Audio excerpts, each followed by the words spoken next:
Lorsque Maheu rentra, après avoir laissé Étienne chez Rasseneur, il trouva Catherine, Zacharie et Jeanlin attablés, qui achevaient leur soupe.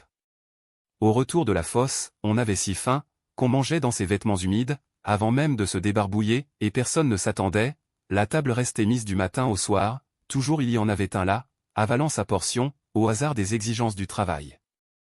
Dès la porte, Maheu aperçut les provisions. Il ne dit rien, mais son visage inquiet s'éclaira.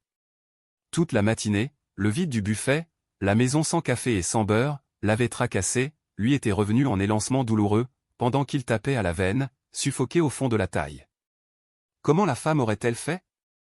Et que allait-on devenir, si elle était rentrée les mains vides? Puis, voilà qu'il y avait de tout. Elle lui conterait ça plus tard. Il riait d'aise.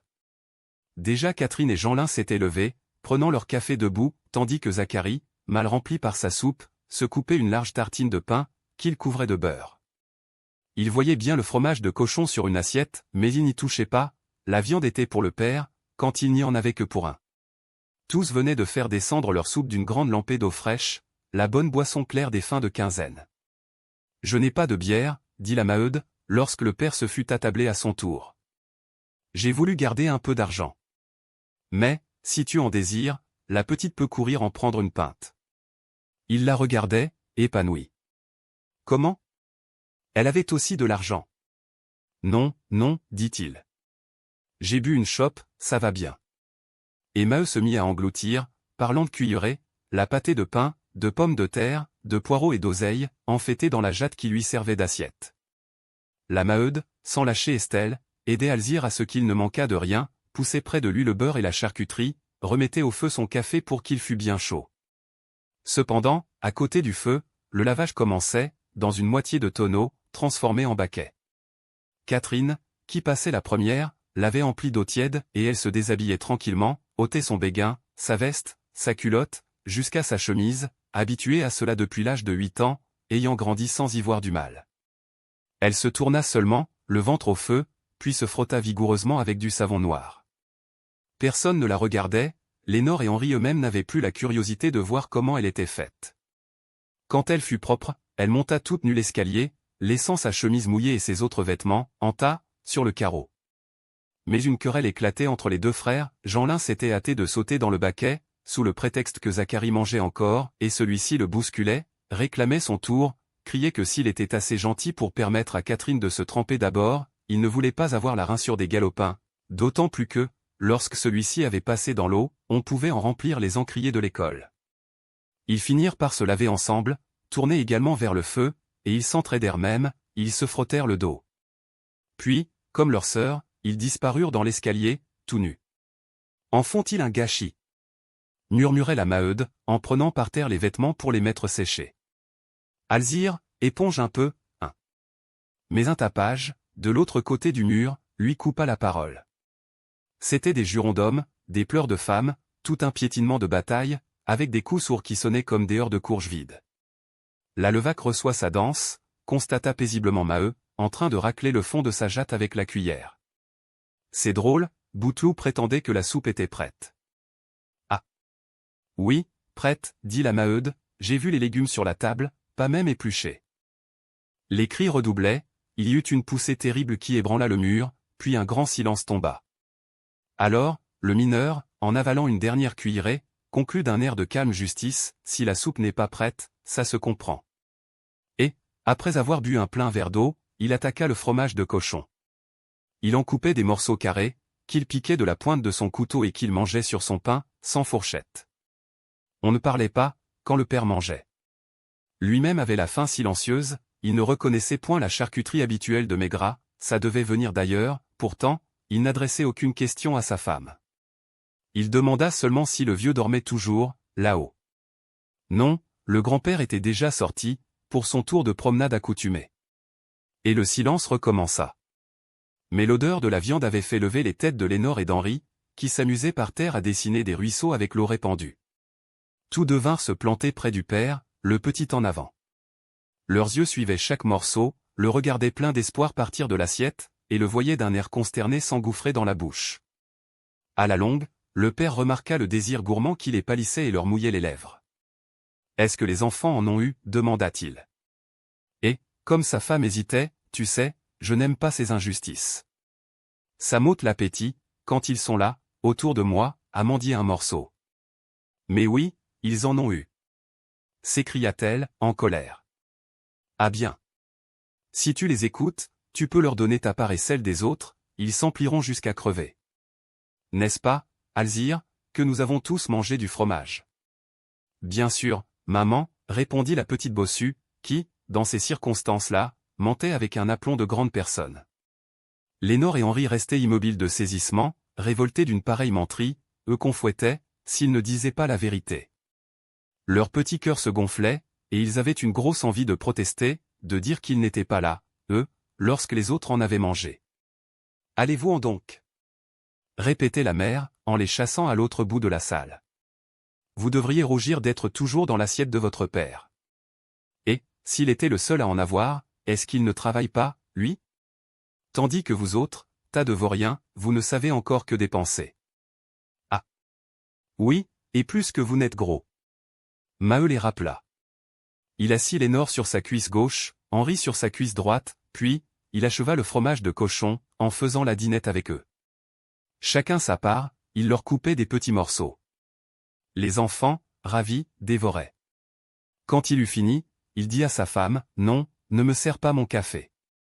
Je vais me laver d'abord. Et donne-moi un coup de main pour jeter cette eau sale. » Ils empoignèrent les anses du baquet, et ils le vidaient dans le ruisseau, devant la porte, lorsque Jeanlin descendit, avec des vêtements secs, une culotte et une blouse de laine trop grande, las de déteindre sur le dos de son frère. En le voyant filer sournoisement par la porte ouverte, sa mère l'arrêta. « Où vas-tu? »« Là. »« Où, là? »« Écoute, tu vas aller cueillir une salade de pissenlit pour ce soir. »« Hein? Tu m'entends? Si tu ne rapportes pas une salade, tu auras affaire à moi. »« Bon. Bon. » Jeanlin partit, les mains dans les poches, traînant ses sabots, roulant ses reins maigres d'avorton de 10 ans, comme un vieux mineur. À son tour, Zacharie descendait, plus soigné, le torse pris dans un tricot de laine noire à raies bleues. Son père lui cria de ne pas rentrer tard, et il sortit en hochant la tête, la pipe aux dents, sans répondre. De nouveau, le baquet était plein d'eau tiède. Maheu, lentement, enlevait déjà sa veste. Sur un coup d'œil, Alzire emmena Lénore et Henri jouer dehors. Le père n'aimait pas se laver en famille, comme cela se pratiquait dans beaucoup d'autres maisons du Coron. Du reste, il ne blâmait personne, il disait simplement que c'était bon pour les enfants, de barboter ensemble. « Que fais-tu donc là-haut » cria la Maheude à travers l'escalier. « Je raccommode ma robe, que j'ai déchirée hier, » répondit Catherine. « C'est bien. Ne descends pas, ton père se lave. » Alors, Maheu et la Maheude restèrent seuls. Celle-ci s'était décidée à poser sur une chaise Estelle, qui, par miracle, se trouvant bien près du feu, ne hurlait pas et tournait vers ses parents des yeux vagues de petit être sans pensée. Lui, tout nu, accroupi devant le baquet, y avait d'abord plongé sa tête, frotté de ce savon noir dont l'usage séculaire décolore et jaunit les cheveux de la race. Ensuite, il entra dans l'eau, s'enduisit la poitrine, le ventre, les bras, les cuisses, se les racla énergiquement des 2 poings. Debout, sa femme le regardait. « Dis donc, commença-t-elle, j'ai vu ton œil, quand tu es arrivé. Tu te tourmentais, hein? Ça t'a déridé, ces provisions. Imagine-toi que les bourgeois de la Piolaine ne m'ont pas fichu un sou. Oh! Ils sont aimables, ils ont habillé les petits, et j'avais honte de les supplier, car ça me reste en travers, quand je demande. » Elle s'interrompit un instant, pour caler Estelle sur la chaise, crainte d'une culbute. Le père continuait à s'user la peau, sans hâter d'une question cette histoire qui l'intéressait, attendant patiemment de comprendre. « Faut te dire que Maigrat m'avait refusé, oh! Raide. Comme on flanque un chien dehors. Tu vois si j'étais à la noce. Ça tient chaud, des vêtements de laine, mais ça ne vous met rien dans le ventre, pas vrai? » Il leva la tête, toujours muet. Rien à la Piolaine, rien chez Maigrat, alors, quoi? Mais, comme à l'ordinaire, elle venait de retrousser ses manches, pour lui laver le dos et les parties qui lui étaient mal commodes d'atteindre. D'ailleurs, il aimait qu'elle le savonnât, qu'elle le frottât partout, à se casser les poignets. Elle prit du savon, elle lui laboura les épaules, tandis qu'il se raidissait, afin de tenir le coup. « Donc, Je suis retourné chez Maigrat, je lui en ai dit, ah. Je lui en ai dit. Et qu'il ne fallait pas avoir de cœur, et qu'il lui arriverait du mal, s'il y avait une justice. Ça l'ennuyait, il tournait les yeux, il aurait bien voulu filer. Du dos, elle était descendue aux fesses, et, lancée, elle poussait ailleurs, dans les plis, ne laissant pas une place du corps sans y passer, le faisant reluire comme ses 3 casseroles, les samedis de grand nettoyage. Seulement, elle suait à ce terrible va-et-vient des bras, toute secouée elle-même, si essoufflée, que ses paroles s'étranglaient. Enfin, il m'a appelé vieux crampon. Nous aurons du pain jusqu'à samedi, et le plus beau, c'est qu'il m'a prêté 100 sous. J'ai encore pris chez lui le beurre, le café, la chicorée, j'allais même prendre la charcuterie et les pommes de terre, quand j'ai vu qu'il grognait. 7 sous de fromage de cochon, 18 sous de pommes de terre, il me reste 3 francs 75 pour un ragoût et un pot-au-feu. Je crois que je n'ai pas perdu ma matinée. Maintenant, elle l'essuyait, le tamponnait avec un torchon, aux endroits où ça ne voulait pas sécher. Lui, heureux, sans songer au lendemain de la dette, éclatait d'un gros rire et l'empoignait à plein bras. Laisse donc, bête. Tu es trempé, tu me mouilles. Seulement, je crains que Maigrat n'ait des idées.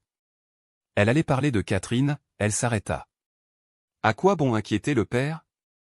Ça ferait des histoires à n'en plus finir. Quelles idées, demanda-t-il. Des idées de nous voler, donc? Faudra que Catherine épluche joliment la note. Il l'empoigna de nouveau, et cette fois ne la lâcha plus. Toujours le bain finissait ainsi, elle le ragaillardissait à le frotter si fort, puis à lui passer partout des linges, qui lui chatouillaient les poils des bras et de la poitrine. D'ailleurs, c'était également chez les camarades du coron l'heure des bêtises, où l'on plantait plus d'enfants qu'on n'en voulait. La nuit, on avait sur le dos la famille. Il la poussait vers la table, goguenardant en brave homme qui jouit du seul bon moment de la journée, appelant à prendre son dessert, et un dessert qui ne coûtait rien. Elle, avec sa taille et sa gorge roulante, se débattait un peu, pour rire. « Es-tu bête, mon Dieu? Es-tu bête? » Et Estelle qui nous regarde. Attends que je lui tourne la tête. Ah. Ouiche. À 3 mois, est-ce que ça comprend? Lorsqu'il se fut relevé, Maheu passa simplement une culotte sèche. Son plaisir, quand il était propre et qu'il avait rigolé avec sa femme, était de rester un moment le torse nu. Sur sa peau blanche, d'une blancheur de fille anémique, les éraflures, les entailles du charbon, laissaient des tatouages, des greffes, comme disent les mineurs, et il s'en montrait fier, il étalait ses gros bras, sa poitrine large, d'un luisant de marbre veiné de bleu. En été, tous les mineurs se mettaient ainsi sur les portes. Il y a là même un instant, malgré le temps humide, cria un mot salé à un camarade, le poitrail également nu, au-delà des jardins. D'autres parurent. Et les enfants, qui traînaient sur les trottoirs, levaient la tête, riaient eux aussi à la joie de toute cette chère lasse de travailleurs, mise au grand air. En buvant son café, sans passer encore une chemise, Maheu conta à sa femme la colère de l'ingénieur, pour le boisage. Il était calmé, détendu, et il écouta avec un hochement d'approbation les sages conseils de la Maheude, qui montrait un grand bon sens dans ces affaires-là. Toujours elle lui répétait qu'on ne gagnait rien à se buter contre la compagnie. Elle lui parla ensuite de la visite de Madame Hennebeau. Sans le dire, tous deux en étaient fiers. « Est-ce qu'on peut descendre » demanda Catherine du haut de l'escalier. « Oui, oui, ton père se sèche. » La jeune fille avait sa robe des dimanches, une vieille robe de popeline gros bleu, pâlie et usée déjà dans les plis. Elle était coiffée d'un bonnet de tulle noir, tout simple. « Tiens. Tu t'es habillé. Où vas-tu donc? » Je vais à Monceau acheter un ruban pour mon bonnet. J'ai retiré le vieux, il était trop sale. Tu as donc de l'argent, toi? Non, c'est Mouquette qui a promis de me prêter 10 sous. La mère la laissa partir. Mais, à la porte, elle la rappela. Écoute, ne va pas l'acheter chez Maigrat, ton ruban, il te volerait et il croirait que nous roulons sur l'or. Le père, qui s'était accroupi devant le feu, pour sécher plus vite sa nuque et ses aisselles, se contenta d'ajouter, tâche de ne pas traîner la nuit sur les routes. Maheu, l'après-midi, travailla dans son jardin. Déjà il y avait semé des pommes de terre, des haricots, des pois, et il tenait en jauge, depuis la veille, du plant de choux et de laitue, qu'il se mit à repiquer. Ce coin de jardin les fournissait de légumes, sauf de pommes de terre, dont il n'avait jamais assez. Du reste, lui s'entendait très bien à la culture et obtenait même des artichauts, ce qui était traité de pause par les voisins. Comme il préparait sa planche, Levaque justement vint fumer une pipe dans son carré à lui, en regardant des romaines que Bouteloup avait plantées le matin, car, sans le courage du logeur à bêcher, il n'aurait guère poussé la queue des orties. Et la conversation s'engagea par-dessus le treillage. Levaque, délassé et excité d'avoir tapé sur sa femme, tâcha vainement d'entraîner Maheu chez Rasseneur. Voyons, est-ce qu'une chope l'effrayait? On ferait une partie de quilles, on flânerait un instant avec les camarades, puis on rentrerait dîner. C'était la vie, après la sortie de la fosse. Sans doute il n'y avait pas de mal à cela, mais Maheu s'entêtait, s'il ne repiquait pas ses laitues, elle serait fanée le lendemain. Au fond, il refusait par sagesse, ne voulant point demander un liard à sa femme sur le reste. Des 100 sous. 5 heures sonnaient, lorsque la Pierronne vint savoir si c'était avec Jeanlin que sa Lydie avait filé. Levaque répondit que ça devait être quelque chose comme ça, car Bébert, lui aussi, avait disparu, et ses galopins gourgandinaient toujours ensemble. Quand Maheu les eut tranquillisés, en parlant de la salade de pissenlit, lui et le camarade se mirent à attaquer la jeune femme, avec une crudité de bon diable. Elle s'en fâchait, mais ne s'en allait pas, chatouillée au fond par les gros mots, qui la faisaient crier, les mains au ventre. Il arriva à son secours une femme maigre, dont la colère bégayante ressemblait à un gloussement de poule. D'autres, au loin, sur les portes, s'effarouchaient de confiance. Maintenant, l'école était fermée, toute la marmaille traînait, c'était un grouillement de petits êtres piolants, se roulant, se battant, tandis que les pères, qui n'étaient pas à l'estaminet, restaient par groupes de 3 ou 4, accroupis sur leurs talons comme au fond de la mine, fumant des pipes avec des paroles rares, à l'abri d'un mur. La Pierronne partit furieuse, lorsque Levaque voulut tâter si elle avait la cuisse ferme, et il se décida lui-même à se rendre seul chez Rasseneur, pendant que Maheu plantait toujours. Le jour baissa brusquement, la Maheude alluma la lampe, irritée de ce que ni la fille ni les garçons ne rentraient. Elle l'aurait parié, jamais on ne parvenait à faire ensemble l'unique repas où l'on aurait pu être tous autour de la table. Puis, c'était la salade de pissenlit qu'elle attendait.